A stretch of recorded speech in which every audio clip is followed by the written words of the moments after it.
এরে আল্লাহর বান্দা, এই দুনিয়াও ছিল না, শুধু ছিল পানি আর পানি। আল্লাহ আমাদের জন্য কত সুন্দর করে দুনিয়া সাজাইল। আল্লাহ কত সুন্দর পাহাড় পর্বত দিয়া দুনিয়া সাজাইল, কত সুন্দর গাছপালা দিয়ে আল্লাহ দুনিয়া সাজাইল। আসমানের মধ্যে আল্লাহ তাআলা কোটি কোটি তারকা দিয়া তারপর দুনিয়া সাজাইল। আল্লাহ তাআলা কত সুন্দর চাঁদ বানাইয়া তারপর আল্লাহ তাআলা সুন্দর করে সাজাইয়া দিল। আরে মুমিন, কয় জমিন আল্লাহর জন্য বানায় নাই, অন্য অন্য মাখলুক আল্লাহর জন্য বানায় নাই। আসমান আল্লাহর জন্য বানায় নাই, জমিনও আল্লাহর জন্য বানায় নাই, তারকা আল্লাহর জন্য বানায় নাই। কয়ে একমাত্র মানুষদেরকে বানাইলো আল্লাহর ইবাদত করার জন্য। আর যত মাখলুকাত রয়েছে সব কিছু বানাইলো একমাত্র বান্দার উপকারের জন্য। আমার আল্লাহ বলেন, ওমা খালাকতুল জিন্না ওয়াল ইনসা ইল্লা লিয়াবুদুন। আরে আল্লাহর গোলাম, আল্লাহ বলেন আমি জিন এবং ইনসানকে বানাইলাম একমাত্র আমি আল্লাহর ইবাদত করবে। আর দুনিয়ার জমিনের মধ্যে যত মাখলুক বানাইলাম সব কিছু বানাইলাম একমাত্র বান্দার উপকার করার জন্য। আরে আল্লাহর গোলাম, ওই তারকাও বানাইছে আল্লাহ বান্দার জন্য। কত সুন্দর চাঁদ বানাইলো। আম্মা জান আয়েশা নবীকে ডেকে বলে, পয়গম্বর, ওই যে আসমানের মধ্যে কোটি কোটি তারকা দেখা যায়, ও নবী আমার, তবে আমি জানতে চাই আসমানের তারকা বরাবর দুনিয়ার জমিনের মধ্যে কারো নেকি আছে কিনা। আল্লাহর নবী ডেকে বলে, রে আয়েশা, তবে শুনো, ওই আসমানের মধ্যে যত তারকা দেখতে পাও তার চেয়ে বেশি নেকি হলো আমার সাহাবী ওমরের। আম্মা জান আয়েশার চেহারা বড় মলিন হয়ে গেল, কারণ মনে করেছিল তার পিতা আবু বকরের কথা বলবেন। নবীজি আবু বকরের কথা বললেন না,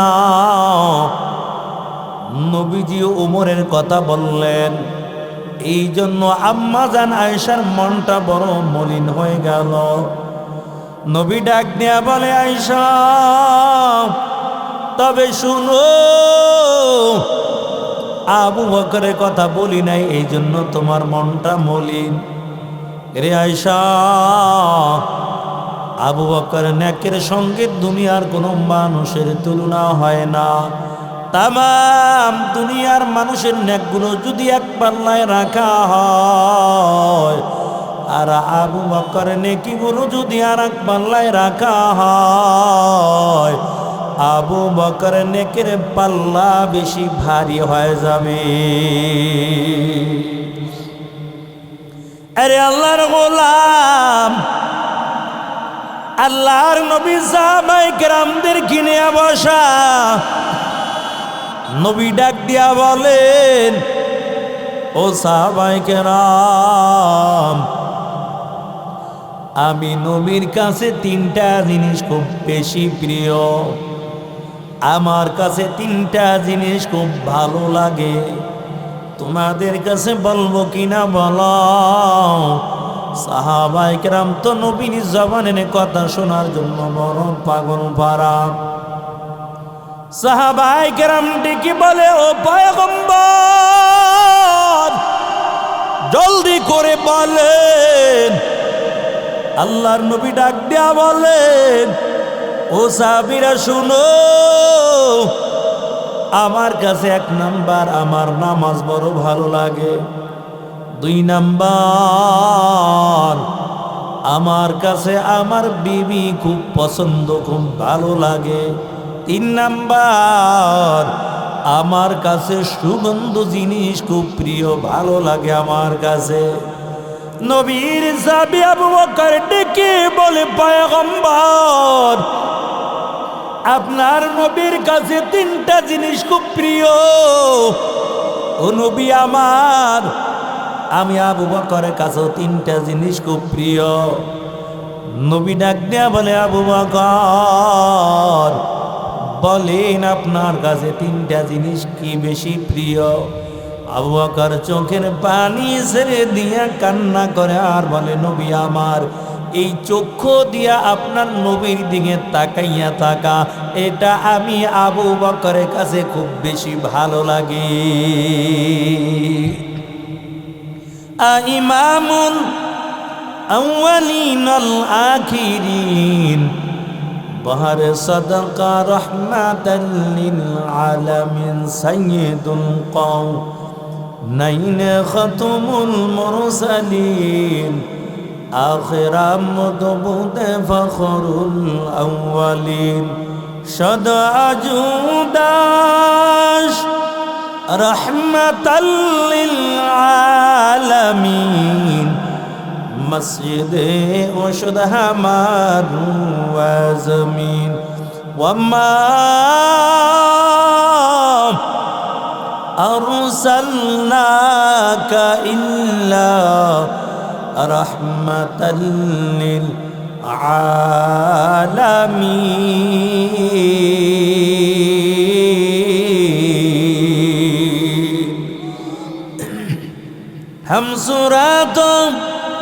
हम सिराते मुस्तफा दर तमामी हालियों कुन इत्तिबाए सुन्नते खैरुल बशर गिरे लाजिम तबुया भी अफसार मोहम्मद अरबी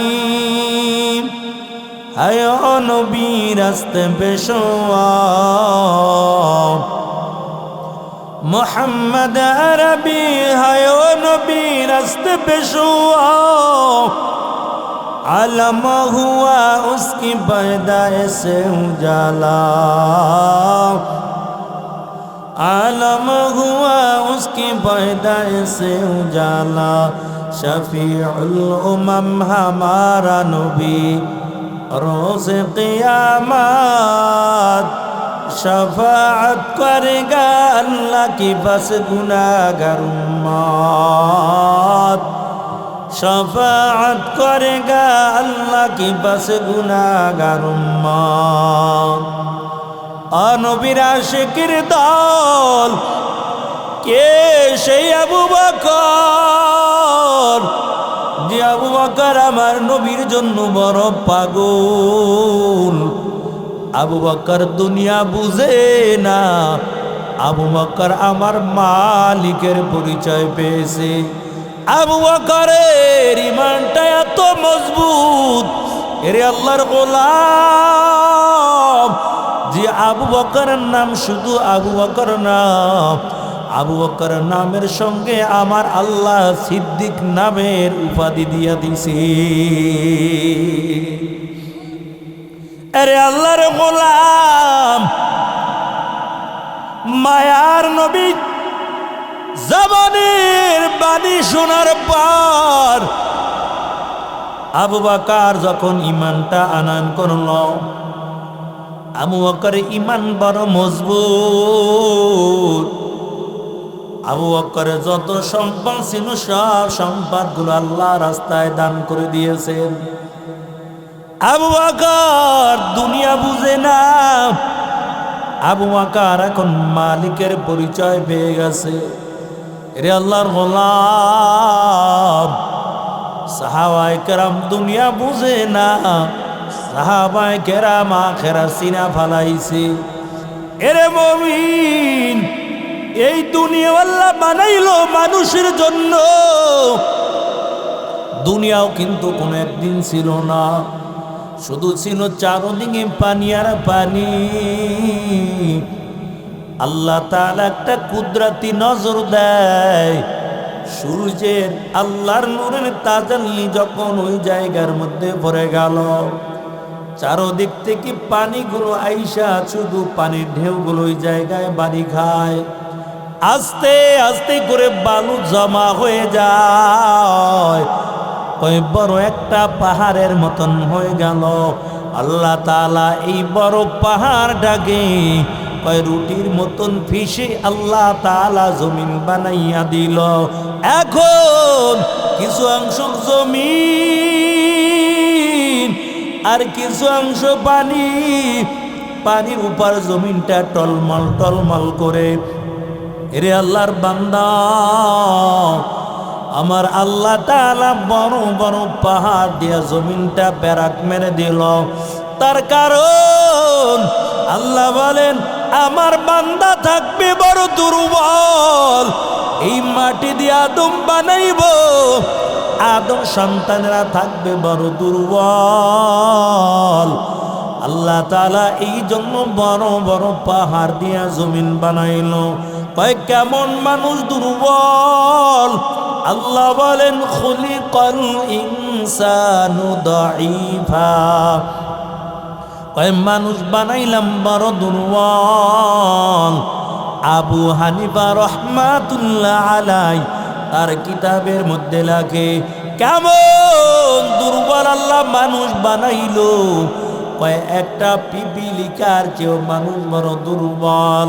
কয় একটা পিপিলিকার গায়ের মধ্যে যতটুকু ওজন হয় তার চাইতে 27 গুণ বেশি বহন করতে পারে, আর একটা মানুষের গায়ের মধ্যে যতটুকু ওজন ততটুকু আল্লাহর বান্দা বহন করতে পারে না। এই জন্য একটা পিপিলিকার কাছেও মানুষ বড় দুর্বল। এরে আল্লাহর গোলাম, আল্লাহ তাআলা পাহাড় মেরে জমিনটাকে প্যারাক মেরে দিল। আল্লাহ তাআলা জিবরাইলকে ডেকে বলে, জিবরাইল জমিনে চলে যাও, মাটি আনো, আমি আদম বানাইব। জিবরাইল আমিন যখন জমিনের মধ্যে চলে আসলো, রে আল্লাহর গোলাম, জমিন কান্না করে আর বলে, জিবরাইল আমার থেকে তুমি মাটি নিও না। তার কারণ এই মাটি দিয়ে আল্লাহ আদম বানাইবেন, আর আদম সন্তানদেরকে আল্লাহ জান্নাত দিবে, কাউকে জাহান্নাম দিয়া দিবে। ও জিবরাইল, আমি জাহান্নামের আগুন সইতে পারবো না, আমার থেকে মাটি নিও না। জিবরাইল আল্লাহর কাছে চলে গেল।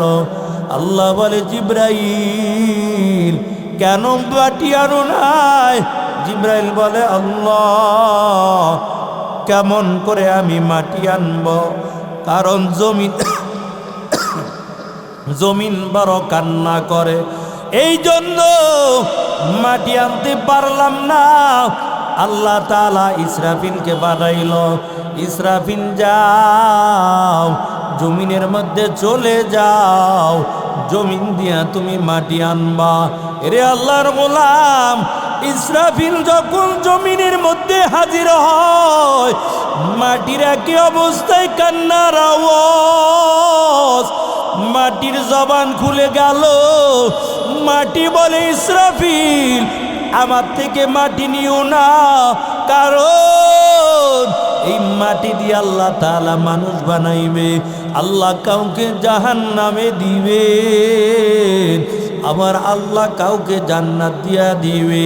আমি জাহান্নামের আযাব আমি সইতে পারবো না। ইসরাফিল চলে গেল, মিকাইলকে পাঠাইলো, মিকাইলও চলে গেল। আল্লাহ ডাক দেয়া বলে, বলো আর কি বাকি? আজরাইল ডাক দিয়া কা আল্লাহ আমি বাকি আছি। আমার আল্লাহ ডাক দিয়া বলে আজরাইল জমিনের মধ্যে চলে যাও, জমিন দিয়া মাটি আনো, আমি আদম বানাইব, আদম সন্তানেরা দুনিয়ায় চলবে।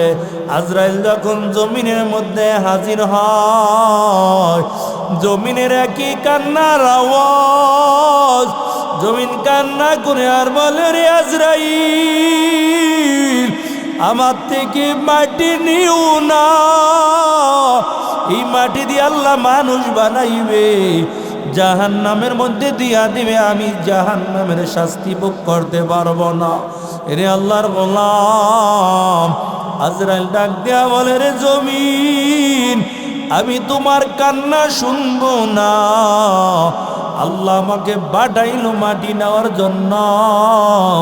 এই কথা বলিয়া জমিনের মধ্যে একটা থাবা মারলো, পুরা জমিনের উপরের চামড়াটা আজরাইলের হাতের মুঠের মধ্যে চলে আসলো।